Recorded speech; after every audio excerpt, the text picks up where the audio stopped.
And this is probably my biggest regret in life. All right, so the first thing keeping you motherfuckers broke as shit is you're not tracking your spending. I want you to think about your financial health, the way you think about your physical health, right? You're gonna track your macros, because losing fat or gaining muscle is really a result of calories in, calories out, getting enough protein, getting enough macro and micronutrients, and you have to track how many calories you digest and how many calories you expend.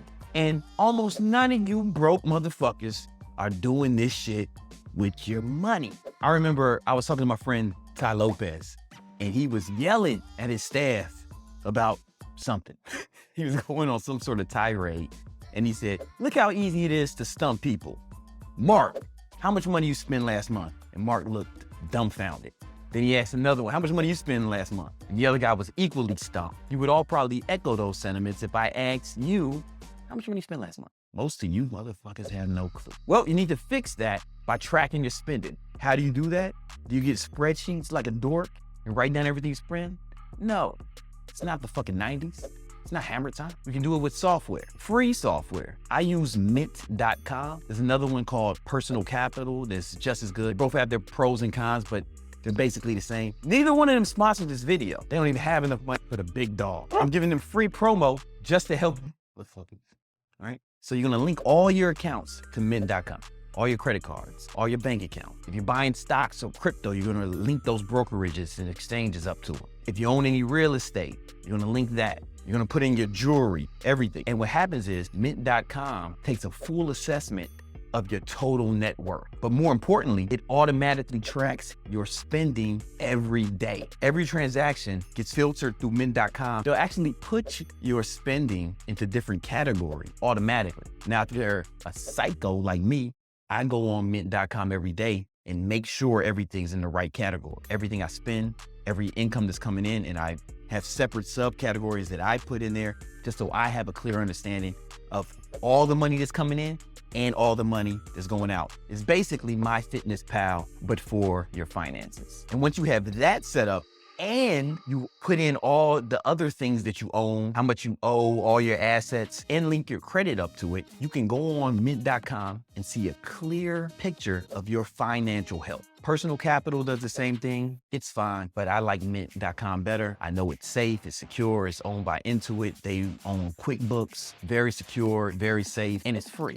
Taking care of finance stuff, Intuit QuickBooks.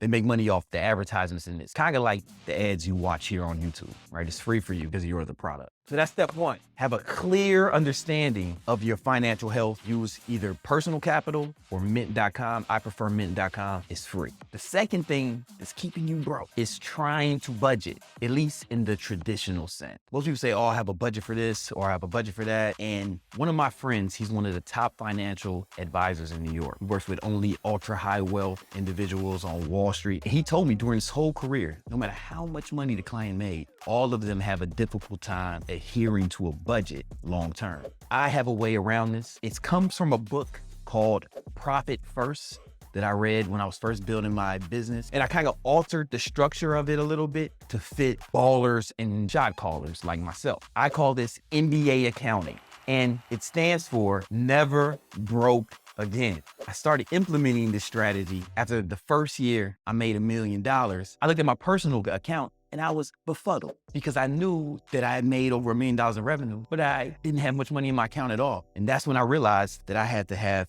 a personal accounting structure in place. And here's what it looks like. You're gonna set up 5 bank accounts, all right? Now, when you go to the bank and try to set up this many bank accounts, the banker or the person will try to talk you out of it, and you tell them to go fuck themselves. You don't make as much money as me, shut the fuck up. You don't have to say those words, but you should definitely have that energy. So the first account is going to be the income account. All of your income is going to get deposited here. If you have different streams of income, your job, your side hustles, any money you make gets deposited into the income account. Now, this is critical.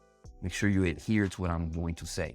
No automatic payments come out here, 0. No debit card is associated with it. The only thing this account is for is collecting the money, making sure it goes to one place. Now, At regular intervals, you are going to distribute this money to other accounts. First account you're going to distribute it to is what I call my war chest. Now, the money that goes into this account is only to be used for investments, right? Investing into assets and things that will make you more money. All the money that goes in here needs to be allocated towards the acquisition of additional capital.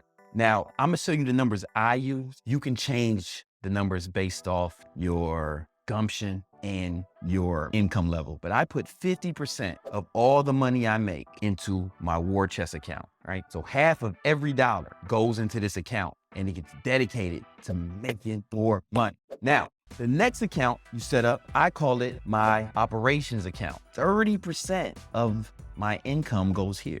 Now, this is the account I live on. This is where I pay my bill. This is where I have a debit card. Well, you really shouldn't be using debit cards at all. Explain that later in the video. You shouldn't use debit cards at all. It's kind of silly. But this is where automatic payments come out of. This is basically where I live out of, buying groceries, shit of that nature. All of that comes from the operations account. So here's the thing. Yeah, you're giving yourself a haircut. Instead of living off of this, you're gonna live off this, 30% of your income. You may be thinking right now, I can't do that. Of course you can now. We're gonna change that in the next step. Just pay attention, all right? The next account is for taxes. Gotta pay Uncle Sam. So I allocate 15% of my income for that. A lot of you are thinking, wow, that's very low, because I write off a lot of shit. I take advantage of the tax code. That's one of the reasons I moved to Florida. In fact, it's the only real reason. That's beyond the scope of this video. And this is important because if you're an entrepreneur, you have to actually pay your taxes as opposed to an employee whose the taxes come out of their check automatically and they get a refund.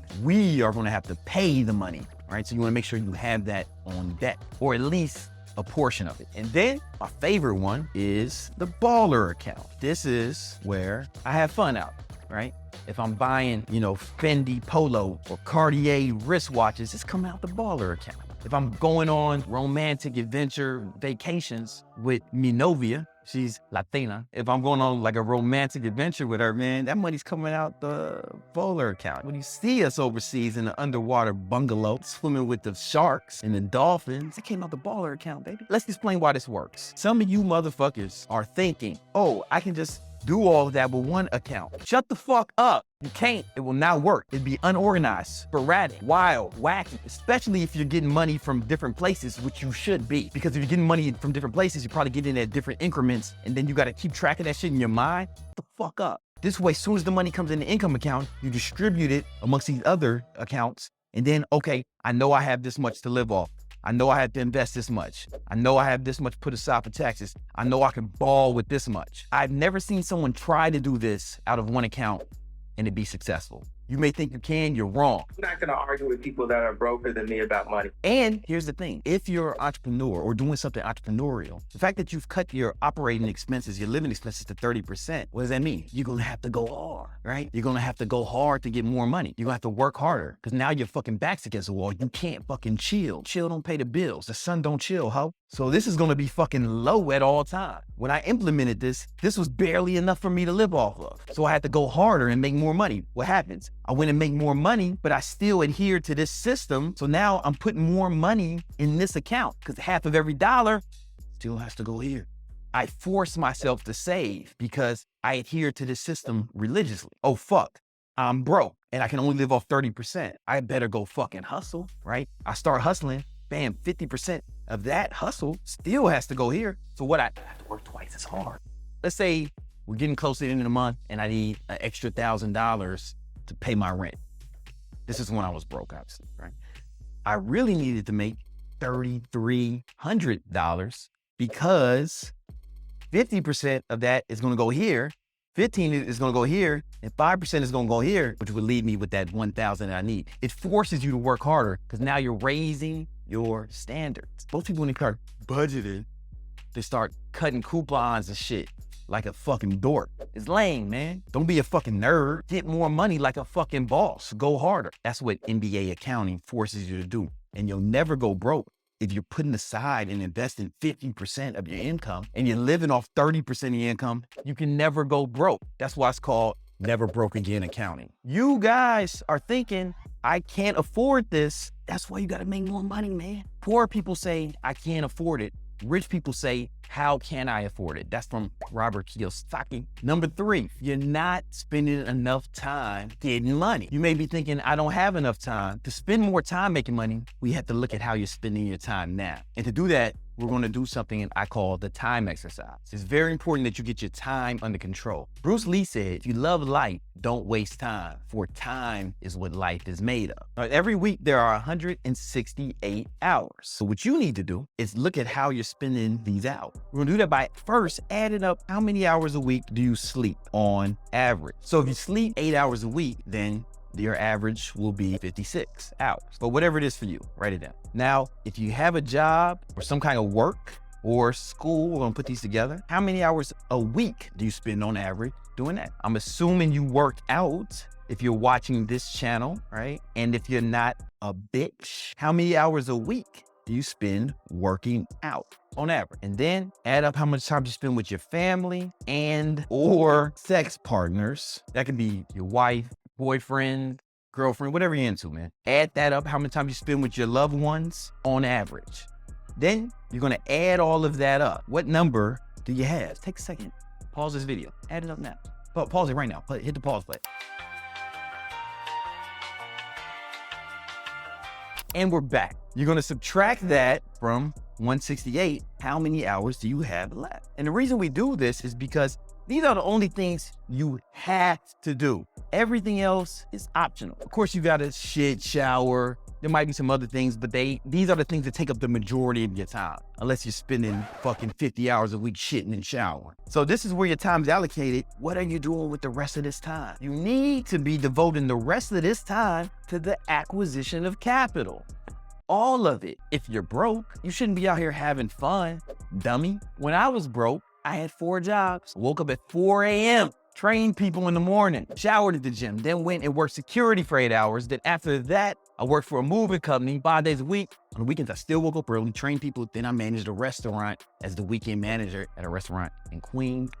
I did that for 2 years. And guess what? I wasn't broke anymore, dummy. And I was implementing MBA accounting, so I had a huge war chest, and I deployed that capital to start my first business. And this was 2008, 2009, 2010, around that era, during the worst financial crisis since the Great Depression. I outworked poverty. I outworked the fucking Great Recession. You can do the same, and you need to, because we're in a recession right now. It's only gonna get worse. Find out how you're allocating this time now. Start deploying that time against the acquisition of capital immediately. Then use MBA accounting. After a year or two, you'll have a ton of fucking money. The 4th thing keeping you poor is you're not buying assets. So this is something else I learned from Robert Kiyosaki. Robert Kiyosaki said that poor people, what they do is they work for their income. He called that earned income. And then they use that income to buy luxuries. So when you see a lot of guys who dress like me, I dress like a guy whose rap career didn't work out. And now he's 40 years old, having a midlife crisis. Covered in audacious jewelry, Louis Vuitton, Fendi, Gucci. Poor motherfuckers use their earned income buy that shit. But he said that rich people use their earned income to buy assets. And then the assets make money passively. This ends up being passive income. And they use that income to buy the luxury. And the reason this is so important is if you're working hard for these dollars and then you're spending the dollars and they're gone, then you have to keep working to make the dollars. And that's how you end up in the rat race on the hamster wheel, a path to get to nowhere fast. But if you do this instead, add this extra step of buying assets, and specifically assets that produce passive income. Now, even if you stop making money, you can keep buying the luxuries. You can buy more shit. For example, I wanted to get this bust down AP Royal Oak. This is not a good investment piece. It's not going to retain its value because it's covered in diamonds. Drug dealers would hustle in the streets all day and buy this, and then they got to keep hustling. Don't ask me how I know. I use my earned income from working hard. Boom, I used that income and I bought stocks, right? I buy a lot of stocks. That's where the majority of my net worth is. I sold call options against the stocks in my portfolio and used the premium I made from the stock options to buy this watch. So I can fucking buy this watch every month if I want. But if I was doing it the way poor people do, I would have did it, I'd have been broken, I would have to work hard for money. That's just one way of passive income, stock market. That's my preferred way because I like the dividends and I like selling call options against my positions. It's beyond the scope of this video. But you need to learn how to buy assets and which assets you want to buy and use that to pay for your lifestyle, for your luxury. Now, when you're really balling, you'll even take this step out and boom, buy more assets with that passive income, boom, and then buy your luxuries. Now you really balling. Now you start taking advantage of compound interest. This is a critical step. And this is why we do step number 2, right? 50% of your earned income should go towards buying assets, things that'll make you more money. That's your war chest. And then you make more money. Now you're buying luxuries. You can live a baller ass, shot caller ass lifestyle like me. Even if my earned income shut down, my actual lifestyle would not change because I was smart enough to buy hella assets instead of bullshit over the years. 5th thing, keeping you broke as hell, is focusing on saving money as opposed to saving time. Broke ass motherfucker focus on saving money, but no one has ever got rich through austerity. You cannot save enough to get rich. You have to make more money. The amount of money you can save is finite. The amount of money you can make is infinite. The only thing you should be worried about is saving time. Let me explain. Let's say we got this guy. Maybe he's from my neighborhood, Southside Chicago. So his name is probably something like DeAndre. Let's say DeAndre makes $100 an hour, just for simple math. $100 per hour, that's his hourly rate. And he makes it through his side hustle, so he can work as much as he wants, even if it's just driving Uber, right? He knows that he can make $100 per hour. Let's say it takes DeAndre 2 hours to clean up his apartment. Now, he could go on TaskRabbit.com and get somebody to clean his house for, on the high end, let's say it's $50 an hour, on the high end. Now, instead of paying somebody $50 an hour to clean his house, he says, you know what, I'm gonna stop working and I'm gonna clean it myself. How much money did DeAndre save? Well, a lot of people are thinking 2 hours, that would have cost him $100 to clean this shit out. So he saved $100. Good for DeAndre. No, dumbass. He didn't save anything. It cost him $100, right? Because if he would have just paid somebody to do it and he was working during that time, he would have made $200 of income, paid them $100, and you would have netted $100. You get what I'm saying? He would have actually made more money by having someone fucking clean it and him working during that time. But because he was trying to save money like a broke bitch, he missed out on $100. So DeAndre is dumbass, broke motherfucker, and he gonna stay that way because he's thinking of like this. And that's your problem too. So I take this to the extreme. I got a lot of flack on a YouTube short when I said, hey, I don't cook. Because if you want to cook, you got to go to the grocery store, get grocery, come home, prepare shit, you know what I'm saying? Spend time cooking, right? Then you got to clean shit up, wash dishes. Get the fuck out of here. I'm a G.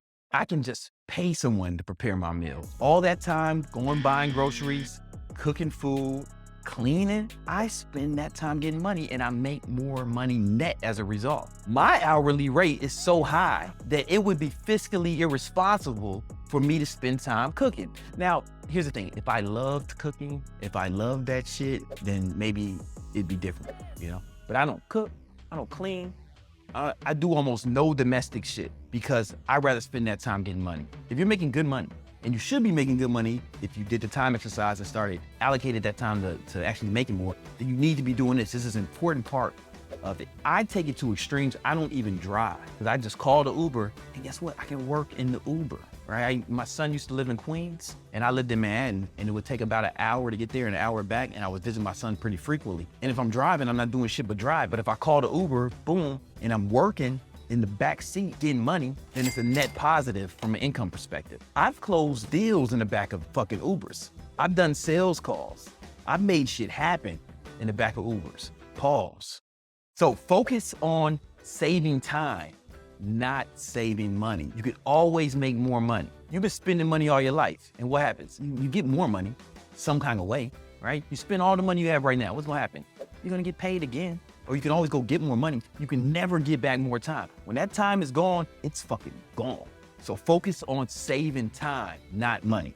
The sixth thing that's keeping you broke is you think you need to follow your passion. Here's the thing, not everything you're fucking passionate about is gonna make you money. What you need is to have a skill set that will get you money, a high income skill set. And the thing about passion is you will be passionate about anything you're good at. If you get good at something, anything, you'll start to enjoy it more and you'll become more passionate. For example, when I used to play instruments, I played guitar, keyboard, and drums. You take the clothes off of my back and I let you. When I learned a new song, I would hate practicing. I would always love practicing the songs I was good at. That's because skill acquisition works like this. You take action or you do something. This A is going to stand for action. And what happens is you're going to improve because of the action you took. That I is going to stand for improve. When you get better at something, what happened? You start to actually enjoy it because you're good at it. And then once you're good at something, what do? You want to do it more. So you take more action. What happens when you take more action? Oh, you improve even more. And here's the thing, the better you get at a thing, the more money you can make doing it. That's why two salespeople working the same amount of hours with different skill sets, the one who's better at sales is going to make more money in the same amount of time. That's why this is important. Once you get good at the thing, obviously you improving more, then you what? Enjoy it even more.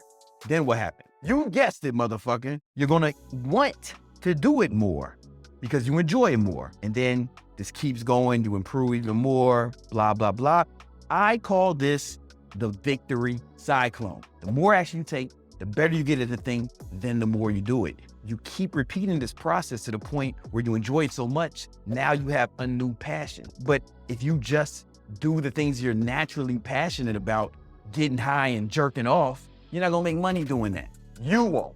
Maybe if you were some hot stoner girl, you can pull that off. But in all likelihood, getting high and jacking off is not your fastest route to resource acquisition. So you need to find a skill that pays a lot and focus on getting good at that thing by taking more action all the time, doing it more. So when I was really trying to make more money, I wanted to get better at sales. So I did a ton of sales. I did sales all the time. One of my first sales jobs was walking up to girls cold in Times Square and selling them $60 spa packages. Strangers in Times Square. One of the hardest sales jobs I can think of. And obviously I sucked at first, but I kept doing it. I didn't give up like a bitch. And then I improved, and then I got better, and it made me want to do it more. Oh, this is working, man. I'm starting to get excited. So I did it more. I improved even more because now I'm doing it more. Then I liked it even more. So, the victory cyclone. So I didn't just stay selling spa packages in Times Square because there's a ceiling on that, right? So I took that sales skill set and applied it to industries where I could make more money. And I kept that up.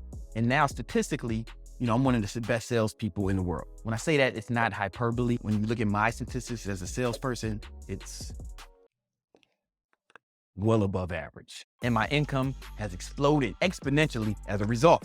But it doesn't matter what skill set you pick, as long as it's a skill set that can make you a lot of money, you need to go hard at the acquisition of that skill. Then that will be a new passion. The seventh thing keeping you broke as fuck is waiting too long to invest. The reason you want to start investing early and often is because of compound interest. Albert Einstein said that compound interest is the eighth wonder of the world. Let's say you're a 20-year-old kid and you're investing $1,500 a month into the stock market. Historically, the stock market has an annual return of around 10%. Over here, we have the money. Over here, we're gonna have time. And this is gonna be 20 years. So this kid is gonna go from age 20 to my age, 40, right? And he's investing this much into the stock market, simple index fund, none sexy, none fancy, every month. Over the course of these 20 years, with that 10% compound interest, boom, he would have $1 million. But if he just saved it like a bitch, he would only have $342K.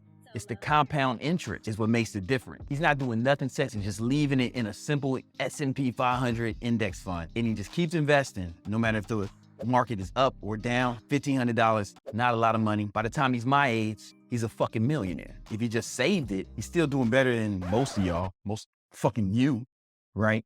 But he's not balling. And this is probably my biggest regret in life, is not starting to invest early, because I could have took advantage of this and I'd have like even way more money than I have now. Now, luckily, what I did do was invest in myself, which brings me to number 8.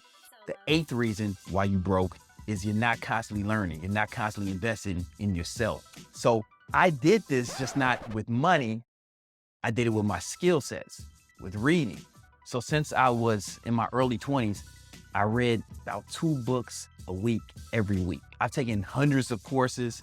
I've spent literally millions on masterminds and coaches. And I've done that over the last, 15 years. And knowledge and skills have compound interest as well. Kind of like when we talked about the victory cyclone earlier, it becomes like compound interest. The better you get at any skill sets or the acquisition of capital, it compounds over time. And then you get better at the things you're doing to make money, and it starts to compound similar to the way money compounds. Then you're making more money, and you can actually take advantage of this with even more money than this, right? This is a little bit, this ain't nothing, it's chump change. I can spend this shit and forget I did it. I can light this shit on fire, piss it out, and then forget that it happened. Because now I make so much money that I can put a lot into my investment. And that's why it's so important to invest in yourself as well. Invest in your skill sets. Invest in the things and the skills and the knowledge that's gonna help you make more money, and do it early and do it often,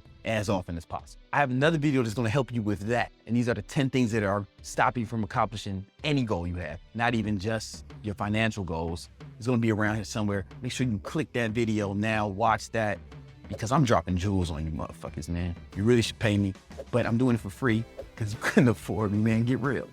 I got beans, greens, potatoes, tomatoes, lamb, ram, pork, beans, greens, potatoes, tomatoes, chicken, turkeys, rat. You name